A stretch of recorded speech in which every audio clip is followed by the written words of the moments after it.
Well, everyone. It looks like the iPhone SE4 is still actually going to be produced and it was never canceled, or maybe they canceled at one point then they continued it. It's a very confusing situation we're basically in right now. But essentially, for those of you who didn't know, the iPhone SE 4th generation was going to be the successor to the iPhone SE 3rd generation, which in my opinion was probably not the best phone Apple could have made at the time. The iPhone SE 3 currently selling for $429, kind of a little bit too expensive in my opinion. But as of right now, with the iPhone SE 4th generation, this iPhone went from basically being abandoned, as some people stated, to now being, I guess, thriving and actually going to be bringing some really cool stuff. And it's looking like this iPhone is going to be an even bigger upgrade than we actually initially thought, which that in and of itself is super crazy.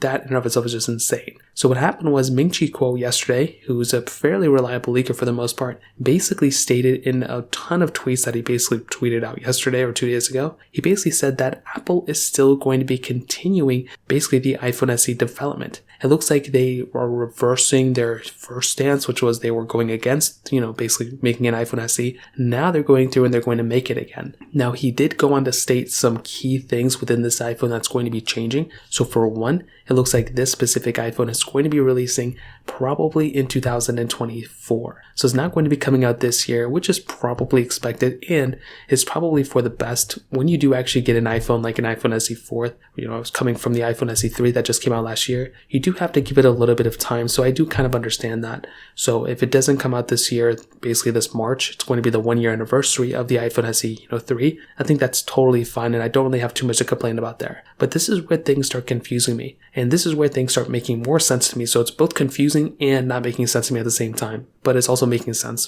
because I talked about it earlier. Essentially, he's stating that the iPhone SE 4 could end up being in the body of an iPhone 14. So no longer are we getting an iPhone XR. We are now getting an iPhone 14 body with a 6.1-inch OLED display with thinner bezels. And if all goes well, this iPhone is probably going to also have that Apple A15 Bionic chip inside of it as well, which is going to be insane. Now, why would Apple do this? Well, if you remember some things that I kind of mentioned about before, I could totally see Apple removing a big chunk of iPhones that they're selling. So in a way, Apple would go ahead and sell maybe this iPhone SE, and they would maybe sell an iPhone SE 3 or some variation of a phone like that. And then they would go ahead and remove all the other older iPhones that they're selling, like the iPhone 13, the iPhone 12, 13 mini, and they would just sell the iPhone SE 4 at like maybe $599 or $699. So I'll be very curious to see what happens here, but it looks like the iPhone SE 4 is going to be continuing on. If you have any other thoughts or questions, let me know in the comment section below. Hit the like button, that would mean so much, but definitely hit that subscribe button. More importantly than everything else, I love every single one of you guys. Hopefully I'll catch you guys in the next video. Peace out till then.